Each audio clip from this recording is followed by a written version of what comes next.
Good evening, church family. As Pastor Gabriel mentioned a moment ago, tonight we start a three-sermon part series on friendship. And tonight what we're going to look at is just some kind of 30,000-foot view of friendship. We're going to look at a number of different principles for Christian friendship. And then the next 2 weeks, Pastor Gabe and Pastor Philip are going to drill down into some more specific issues related to friendship, such as loyalty and how do you love and how do you have tough love for friends. So that's kind of where we're headed over the next 3 weeks. But tonight we're going to talk a little bit about just different characteristics that are common for those who are Christians in terms of friendships. Now, I don't know about how it was for you, but when I was a child, friendship came easy, okay? Can you remember your first friendships? I know for some of you that's a long time back, but can you remember those early friendships that you had? And it seemed like friendships just came as easy as the sun rose, right? It just happened. Friendship happened. And for me, I can remember kind of the golden years of young friendship for me were that ages of like 10 to 14, okay? I lived in a smaller town, so it was a little bit different of a different setting than here in Louisville. But I lived in a small town, and I had about 6 friends that all lived within a half of a mile. And right square in the middle of all of our homes was a community park. This is a perfect setting, right, for a middle school boy. And a day in the life of Blake Ring in those years included a handful of things. And you could guarantee on any given day, you could find us at the baseball diamond playing home run derby. We almost always did that in the morning. We would usually follow that up with some type of swimming. My friend Adam Bryan had a pool. If his parents were mad at us for how we treated the pool the time before, we'd pay $3, go to the community pool. That's what we would do. We would go to somebody's house for lunch, whoever had the best food and the snacks at that time, we would go there. And then the afternoon was even the better part. We played a lot of dunk ball. We had a lot of 8-foot rims in our neighborhood. Anybody ever play dunk ball growing up and you just thought you were the greatest because you could do a 360 on a 7-foot rim? Yeah, that was us. So I had a dunk ball rim, Zach Youngblood did, Dusty Harkins, and Scott Kaufman had the ultimate court because he had dunk rims on both ends, okay? So basically how this worked is we would play at somebody's house until we broke that rim, and then we'd go to the next person's house, hoping the parents would fix that rim, we could come back to it, okay? And then we almost always ended our day playing GoldenEye. Okay, if you remember GoldenEye on Nintendo 64, this is what a day in the life of Blake Ring looked like from the ages of 10 to 14. These were the glory years. This was fantastic. And you know, friendship is really easy when you're young until it's not, right? Eventually, the easy peasy friendship turns into something a little bit harder, more confusing, more disappointing. Back when I was a kid, we didn't have cell phones, so we'd actually have to go to people's houses and knock on the door because usually the parents were on the phone and maybe they wouldn't do call waiting. It was really challenging and tough back then. But we would knock on doors, and you know, at some point in the friendship, sometimes those knocks didn't come as frequently. You know, for you that are younger today, maybe there's a friend that you would normally text with, but all of a sudden they seem to be ghosting you. Or maybe there's a party that happens and you find out later on that you weren't invited to the party, right? So eventually those easy friendships that we had when we were young, it gets a little more challenging, doesn't it? And it gets disappointing. And sometimes we wonder, what's wrong? What's going on here? What's wrong with me? Did I do something? Is something wrong with me? Why does nobody want to be my friend anymore, right? So we kind of have these emotions and these feelings. And do you ever think to yourself, when you think about the friendships you have right now, you're like, I just want to go back to when it was fun and it was easy, right? Those are the days I want to go back to. But here, the truth of the matter is this. The truth of the matter is that those were not actually real friendships in one sense. And what I mean by that is it's not that they were make-believe people, okay? They were there. You don't have a mental illness. That's not what we're referring to. What was happening there was, number one, when we think back on old friendships, we usually view them through rose-colored lenses, right? We usually can remember the best parts, and we kind of naturally kind of forget some of the harder things. And maybe that's God's grace to us, right? That we don't always remember the hard things about the past. But the other thing that makes these friendships unrealistic is that they were rooted in unrealistic times, right? Okay? Imagine if I tried to live that same lifestyle today, okay? Today is Lydia and I's 18th anniversary, so we're excited about that. We're very excited about 18 years and 18 more years. We're excited about what God has in store. But imagine if I woke up this morning and I said, peace out, babe. I got to go out and play some dunk ball. And she'd be like, oh, your back's going to go out. Well, that's beside the point, okay? I'm going to go play some home run derby, and then we're going to get on the Xbox, and we're going to play all day, and then we're going to stay up really late and eat pizza all 3 meals, like some of my kids like to do. Now, how would that go over? Not well, right? Just try it. This as a case study. Go home and try that tomorrow. And the thing is we can't be that same carefree person. Why can't I not be that same carefree person? Because I got a mortgage, and I got a job, and I got kids, and I have to be a chauffeur, right? All of these things. We got car issues, health issues. It's not that we're not in the same times as we were back then. But sometimes, if you're my age or older, do you ever just want to look at your kids and tell them, man, I was so cool when I was your age? Do you ever feel that way? I sometimes want to tell my kids, man, you see me now, but there was a time when I was fit and I was fun, and if something was really fun, I was willing to commit a misdemeanor. That's the kind of life that I lived, right? But now, you look at your parents and you're like, well, they're not so cool. The reality is, a lot of times those friendships that we had when we were younger, that maybe we want to get back to those were kind of fairy tale relationships and friendships, right? They really weren't built on reality of what real life is all about. And sometimes when we think about those relationships, it's all about, man, what was fun for me? It's a very self-focused type of friendship. The other night, I was talking to Lydia, and I was asking her this question. I said, if there was one phrase that had to summarize your father's ministry at 9th and O, what would that one phrase be? Okay? What would that one phrase be? It didn't take her but probably 10 seconds, and she says to me, it would be, it's not about you. It's not about you. You ever heard Pastor Cook say it's not about you? Hopefully not on an individual level, but hopefully here in the pulpit. But he'll say it about a number of different areas of life, right? And one of those areas of life is friendship. It's not about us. And that's a message we need to hear, because the world is always telling us it's about you, right? It's all about what you want. It's all about your happiness. And so I've entitled my message tonight, on It's a Not About You Kind of Friendship. 7 markers of Christian friendship. And what I want to do is I want to look at 7 different kind of characteristics that we should value as the people of God, that we should really want to strive to do, because we see them in Scripture, and I really believe that it leads to having better friendships and a more blessed life. So that's what we're going to look at tonight. But before we jump into these 7, I first want us to think a little bit about Friendology 101, okay?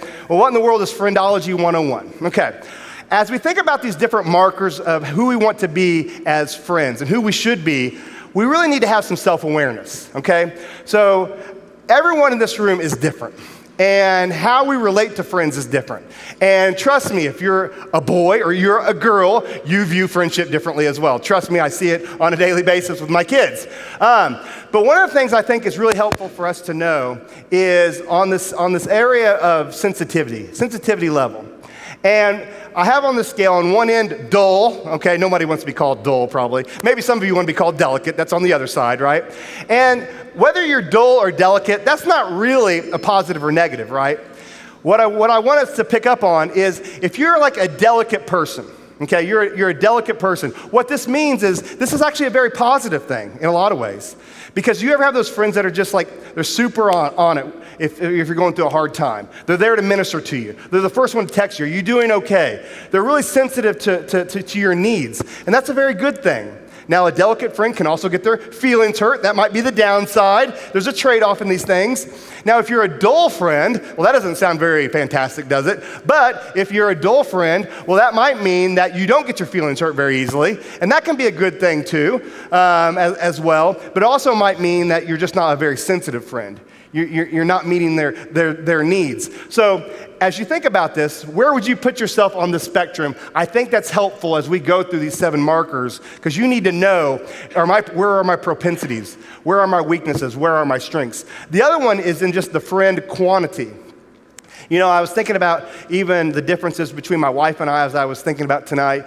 And, my wife is more on that, I like fewer friends, but I'm really going to invest in them. And I'm more on that, I like many friends, but I'm not going to be probably as deep with them. That's just the nature of who we are. Now, God makes each one of us different, and we have to know our personalities, but we also need to know where God might want us to grow, right? And maybe he wants us to come back more into the middle of that spectrum. So I think it's just helpful to be thinking about these things and where we are on these scales as we think about these different markers. Well, the first marker I want us to think about in terms of having a it's not about you friendship is that we need to be a realistic expectations kind of friend. We need to be a realistic expectations kind of friend. In 1 John 1:8, we read this. It says, if we say we have no sin, we deceive ourselves and the truth is not in us. Did you know we all bring sin into our relationships? Every single one of us. And if we realize that to be true, then it lets us know that if we are sinners and they are sinners, we're ultimately going to hurt one another at some point, right? A number of years ago, I was wanting to get into biking. And my friend Aaron Pickard helped me to pick out a bike, and he got me a mountain bike, okay?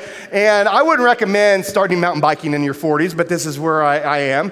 And Aaron says to me, and this didn't make me feel any better about the decision to start mountain biking, he says, Blake, it's not an issue of if you're going to get hurt, it's just when are you going to get hurt. I don't know if we got any mountain bikers in here. Isn't that the truth? Eventually you are going to stumble, you are going to fall over. And for me, it was about the 7th ride in. And I flipped over, I landed on a timber, I had a huge bruise on my hip, it hurt for like 6 months. And one of the things that you realize about mountain biking, and they always say, if you fall off a horse, you got to get back on it. Well, if you fall off your mountain bike, you got to get back on it, right? And to me, it was a big deal that I wanted to ride that same path. And I wanted to not give in or to be afraid that I couldn't do it again. And I think that we have to sometimes have that same mentality when it comes to friendship. Sometimes we go into friendship thinking, I'll be your friend until it's hard or until I get hurt. We can't go into friendships with that kind of attitude. We need to have understanding that that's all part of life. Every relationship, if it's worth having, is going to have good times and challenging times. So we need to be of that mindset. I'm going to hurt others, and that pain is going to be real. Reconciliation is going to need to happen, but I'm ready for the pain when it comes. So that's one of the things I would say is, as to be a good Christian friend, you need to understand it's not always going to be amazing every single day of that relationship. So I think that's important. A couple weeks ago, Jeremy Pierre was here preaching on marriage. And he talked about how, like in marriage, you think it's going to be amazing until about 15 minutes in, then you find out it's not all amazing, right? We don't really have that same mechanism when it comes to friendship. But we do need to have that same mindset that, hey, even though it's not always going to be roses, I'm still going to be a friend, even in hard times and in good times. There's a quote on the screen I want you to read. This is by Dietrich Bonhoeffer. It's in a book called Life Together. He says this about unrealistic expectations in friendships. He says this, the man who fashions a visionary ideal of community, so this is the guy who makes up some vision in his mind of what friendship should be like, that's not realistic. He says this, that it should be realized by God, by others, and by himself. He enters the community of Christians with his demands. He sets up his own law and judges brethren and God himself accordingly. That's a very dangerous thing to do. If you go into relationships thinking, this is how it's going to be, you're going to meet all these expectations, or something's wrong with you, we can't have that mindset. Because when things do not go his way, he calls the effort a failure. So he becomes first an accuser of his brethren. Some of us have been on the other end of that, right? People have accused us of being a bad friend because maybe bad expectations that they had, or maybe we had faulty expectations. So they're an accuser of the brethren, then an accuser of God, and finally, the despairing accuser of themselves. So when we don't have good expectations for what friendship should be like, what do we end up doing? We end up getting mad at the people, we get mad at God, and we end up getting discouraged ourselves. And we ask, what's wrong with me? Why is God cursing me with a lack of good friendships? So be a realistic expectations kind of friend. Marker number two, be an it's all good kind of friend. Be an it's all good kind of friend. Well, what do you mean by that? Well, in Colossians chapter 3, verse 12 and 13, we read this. It says, put on then, as God's chosen ones, holy and beloved, compassionate hearts, kindness, humility, meekness, and patience, bearing with one another, and if one has a complaint against another, forgiving each other as the Lord has forgiven you, so that you must also forgive. You know, these two verses are very pregnant, aren't they? There's a lot of meaning. There's a lot of application here. But one of the things that we see here is that we have this phenomenal, unfathomable model for us in Jesus Christ, don't we? And how he has demonstrated us exactly how we should forgive one another and how we should treat one another. And consider God's, you know, if you go through each of these words in these verses, consider God's compassionate heart towards you. If you do that long enough, it changes your perspective on friendship. You know, consider God's kindness towards you. Consider how he bears with you. You know, he understands, he's long-suffering with you. Aren't you grateful that God is long-suffering with you? Have any of you, even in the past few days, said, God, thank you for being long-suffering in this area because I deserve to be destroyed? You know, have you ever thought to yourself that? But he is long-suffering and he is forgiving. And we should be that exact same way with our friends. So when I say it's all good, I've found over the years, if somebody comes to me and I don't know if it's because I'm a pastor or what, but every once in a while people will come to me and they'll ask for my forgiveness for things I don't even remember. Anybody ever do that to you? You're like, I don't even remember that. Sometimes I do remember and I say I don't remember, but usually I don't remember, right? But one of the things I say is I was like, it's all good. It's all good. And when I say that, if I ever say it to you, it's genuine. You know, because I don't like to be a rear view mirror person. I want to forgive things. I want to move forward. Let's just reestablish this relationship. Let's just go forward and forget the things in the past. And it's not to say that there aren't things you need to learn from the past, but we need to be that type of people that are willing to be forgiving and bear with one another and move forward. You know, let's not be too quick to get our feelings hurt and to be offended all the time. You know, we live in a world where people are just waiting to be offended by something. Do you ever feel like that? We live in a world where somebody wants to be offended about something. Let's be different than the world, right? Let's be different from the world. Let's not be so sensitive all of the time. You know, let's have a leaning towards understanding. Let's have a leaning towards forgiveness. Let's not lean towards annoyance in our relationships. Let's not have that mindset. You know, it's not always easy to assume the best. But sometimes when I'm struggling, if somebody comes to me and maybe I don't agree with them or maybe I feel like they've done something wrong, I try to sit there and think, okay, let's assume the very best about the situation. Let's paint that picture. And then I try to believe that the best I can, okay? So I think if we can assume the best about people, because here's the deal. Is it possible that people might mistreat you in life? It's possible, and it's going to happen if it hasn't happened already. But isn't that what happened to Jesus? You know, that's the cross that Jesus had to bear, and it's our cross to bear as well. Okay, but God's going to sort everything out in the end. But let's be a people of forgiveness, a people of understanding, and let's be it's all good kind of people. A third marker is be a we're fam kind of friend. Be a we're fam kind of friend. We're family. Galatians 6:10 says this, so then, as you have the opportunity, let us do good to everyone, and especially to those who are of the household of faith. And here's the deal. Christian friends aren't just Christian friends, right? We're brothers and sisters, and there's an important distinction there. And if you look across this room, okay, let's kind of look, just span across the room, look across. Who in this room looks most different from you? Who is the person that is the most opposite of you? Now, don't say it out loud. That could be offensive, maybe. But who is the most opposite person of you, okay? They're family. That's a family member right there. And that's powerful. That's more powerful in many ways than just friendship. And that's why I say that we need to treat each other like family. Because what do you do with family? You don't always agree. You don't always like each other. But you always love each other and you move forward. And that's the type of people that we should be as the family of God. You know, they say family is thicker than blood, right? And isn't it amazing that it's blood that's brought all of us together? This week, has been an interesting week in the Ring household. Lydia had a hysterectomy last weekend, so our week has looked a lot different. And but one of the blessings of just being a part of community and part of a church is that we have meals that keep just showing up. And I guess people just know I can't cook, and they keep bringing it, and that's great. We had one night, we had 2 meals show up, so we ate a 4th meal that day. So it's been just a blessing. And the other day we were here, and we were leaving VBS. A couple of families brought the food to VBS, and I toted it home that day, and we ate that night. And we were in the car, and we had one of the meals that was there. And I think it was Hadley, opened up the bag, which is typical Hadley. She's very curious about everything in life. And she opens up the bag, and she's looking through everything, I guess to see if she likes to eat it or not. And she's very pleased with the meal. She's like, "Oh, this is exciting. This is a lot of food here, Dad." And then there's a card attached to it, and she opens the card. Okay, again, this is Hadley. She opens the card, and she starts reading it, and she notices that there is a gift card in the card. So not only did we get this great meal, there was a gift card that was a very generous gift card. It will pay for a couple more meals for our family, and this is this is like bonanza right here. And Hadley's like, "Oh my goodness!" And she was reading it, and she's like, "Who are these people?" And she didn't know this family's name. And I know them, we know them, but we're not close. We kind of run in different circles in the church. They're newer. And one of the kids said, like, "That's kind of crazy that someone that we don't know all that well would do this for us."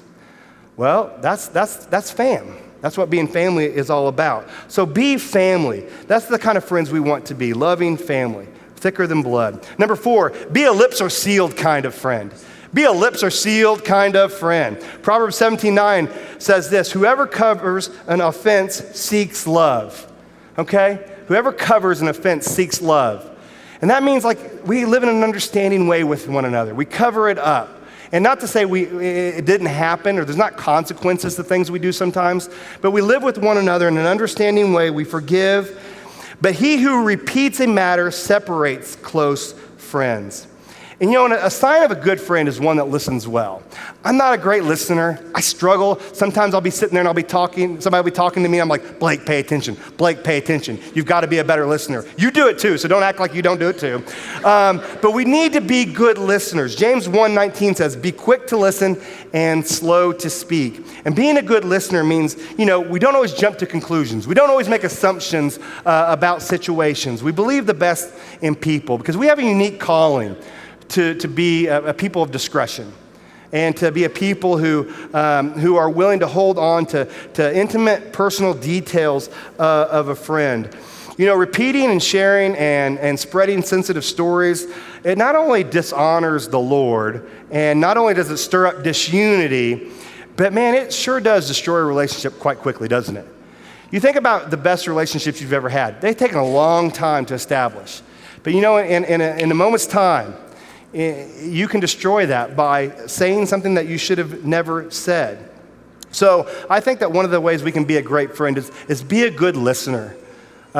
Understand where they're coming from. Assume the best in what they are saying, and be careful not to spread those things. Because it's very easy. And we live in circles of friendship where, we've got community groups and we do prayer requests. And I think in Christian communities, sometimes it can be a little bit more challenging because we have settings that it takes more discernment. Is this something I should share? Is it something I should not share? So we need to ask the Lord to give us wisdom in those things. But we want to be a lips are sealed kind of friend. Number 5, be an ICU kind of friend. Be an ICU kind of friend. Romans 12, verse 10 and then verse 15 reads this: "Love one another with brotherly affection." This is great. "Outdo one another in showing honor." That would be a great game show, wouldn't it? To see 2 people trying to outdo one another in showing honor. I don't know how that would work, but that would be neat to see. But then it says, "Rejoice with those who rejoice, weep with those who weep." Earlier this year, I was at a basketball game, and there was a student in the stands, and they had a friend that was out there playing on the court, and they kept yelling at that person, their friend, every time they would do something good. "I see you. I see you, I see you. They kept saying it over and over and again. And I don't know if this is a new expression, but I feel like I hear it constantly now. I was at a tournament in Ohio 2 weeks ago, and I was sitting next to a parent, and she must have said, I see you 50 times to her daughter. And when they said that, what are they saying? They're saying, I'm being your biggest cheerleader. I've seen what you've done on the court. I've seen that effort. I saw that shot. You're doing great. I believe in you. And that's what they're saying. And that's the kind of friends we want to be. We want to be I see you kind of friend. We want to be the biggest cheerleaders for people. You know, Gabe came up here a minute ago and he was saying Blake was a good friend. That's him being a cheerleader. You know, I'm not sure he was telling the truth there, but he was being a cheerleader, right? And so that's the type of people we want to be. Now notice these two commandments we see in verse 15. There's the one about rejoicing with people who rejoice and then weeping with those who weep. I think it's easier to probably do the weeping part, the sympathizing part in a lot of ways, because in those scenarios, people need you. If you see somebody crying, you're probably not gonna walk away, right? Your natural instinct is to, are you okay? Or if you know them well, you hug them or whatever it might be. I think the harder one is to rejoice with people. Because people that are happy or something's great's happening in their life, they don't necessarily need you in that moment, do they? It's not natural. But you know what? Celebrating alone isn't much fun, is it? You guys ever done something amazing and nobody was there to see it? That's not very fun. You want the whole world to be there to see it, right? Celebrating alone isn't much fun. However, we increase one's joy when we rejoice with them.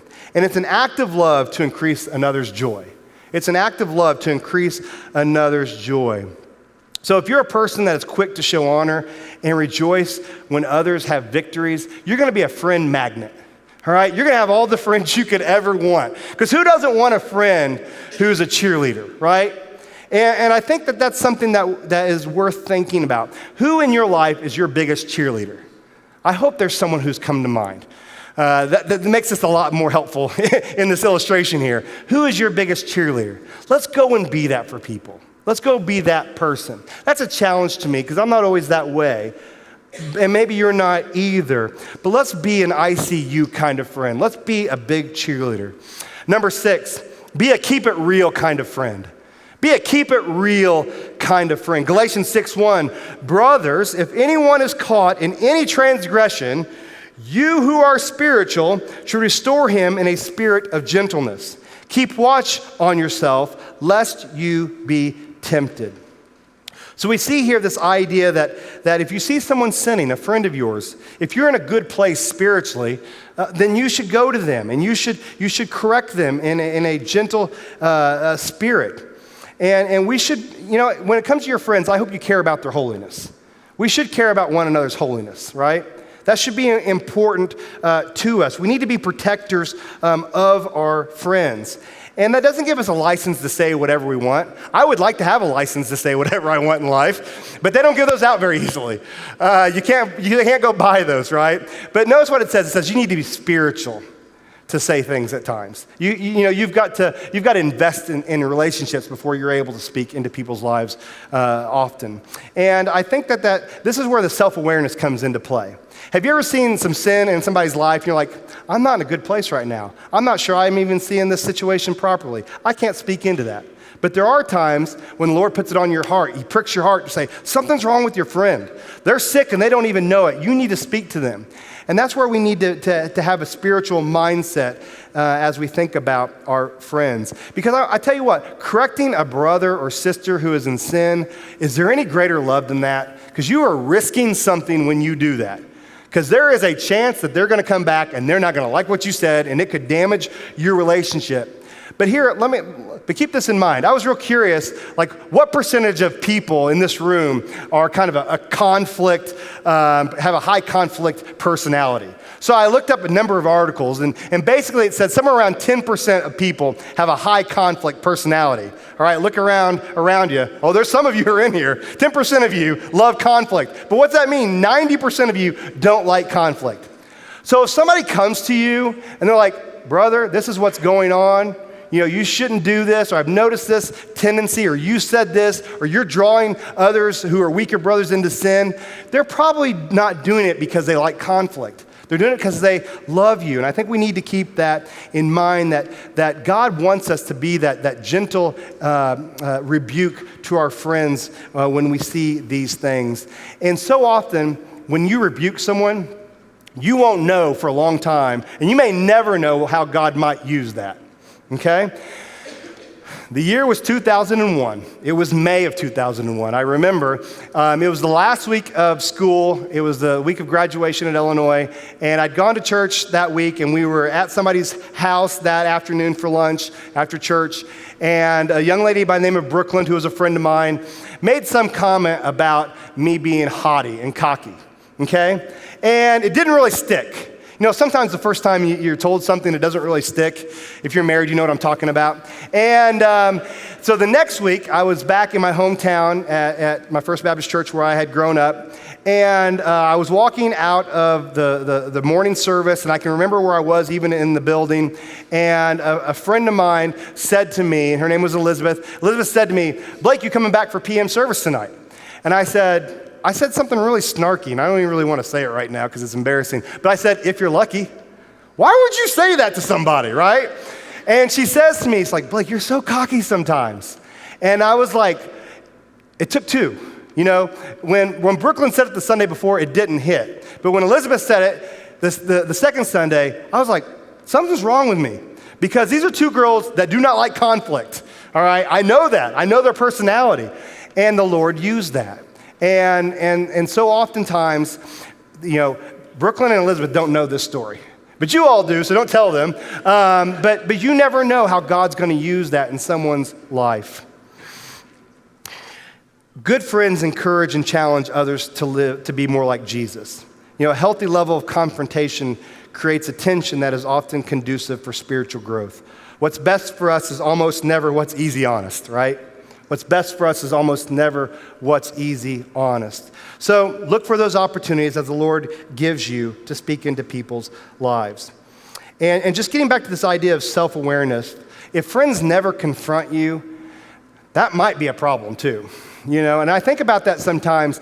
If I've gone through a season when no one's ever kind of spoken into my life or said anything to me, that might mean either I'm not doing a very good job of developing friendships, or maybe I'm just a really hard person to talk to. Maybe I'm argumentative, or maybe whatever it might be. So I think that if you're a type of person that no one ever confronts you about anything, you just need to look at your own heart, because there might be something there that you need to work through. So that's just something that I think about, and maybe that's something that you needed to hear tonight as well. Last thing I want to say is be a bring them to Jesus kind of friend.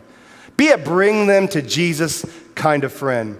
In John chapter 1, verse 43, we have this passage of scripture where Jesus is like, come and follow me, come and follow me. He's calling the disciples unto himself. And he goes to Philip, and he says, Philip, follow me. And what does Philip do? He does this amazing thing of he invites other people into it. And he goes to his friend Nathanael. It says, Philip found Nathanael and said to him, we have found him of whom Moses in the law and also all the prophets wrote, Jesus of Nazareth, the son of Joseph. You know, friends are really valuable, aren't they?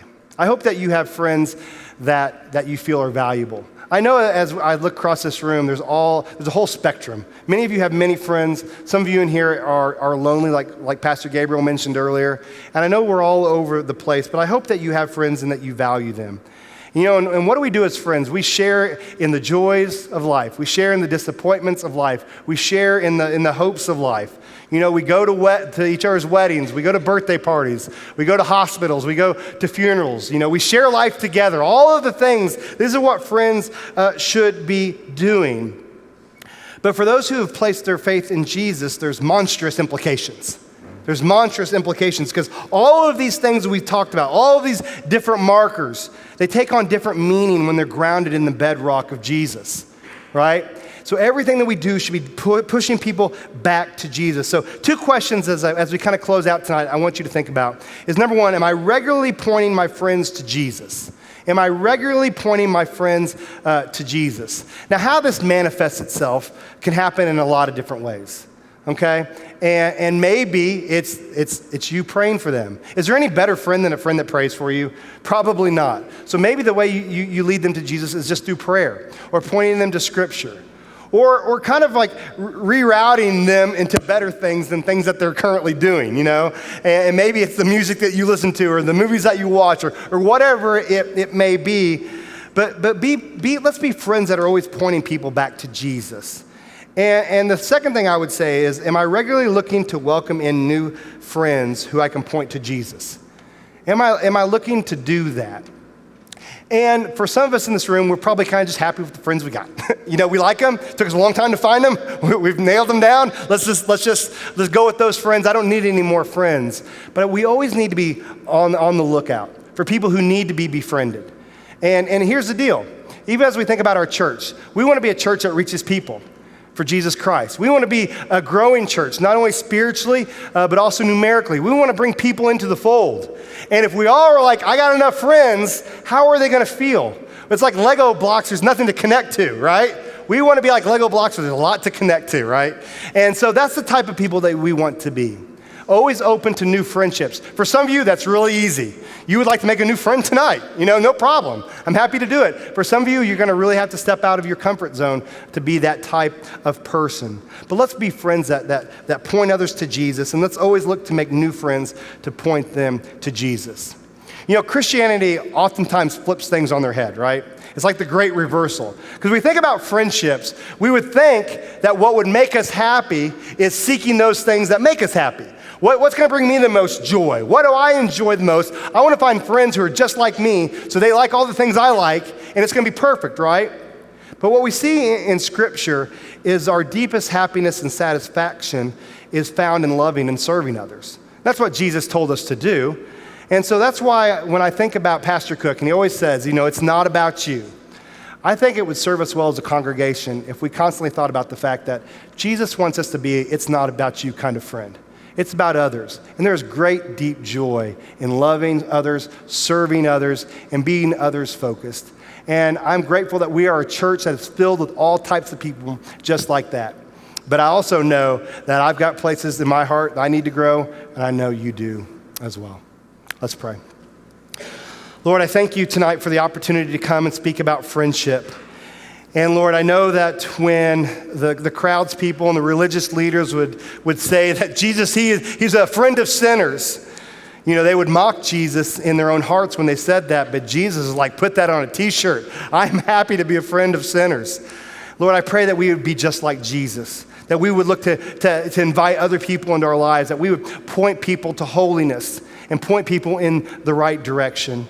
And God, I pray that you would strengthen our love for one another in this church, and that when people come into our fellowship, they would say, wow, there is something unique. There is something different. These people love Jesus, and it is evident in how they treat one another. In Christ's name I pray, amen.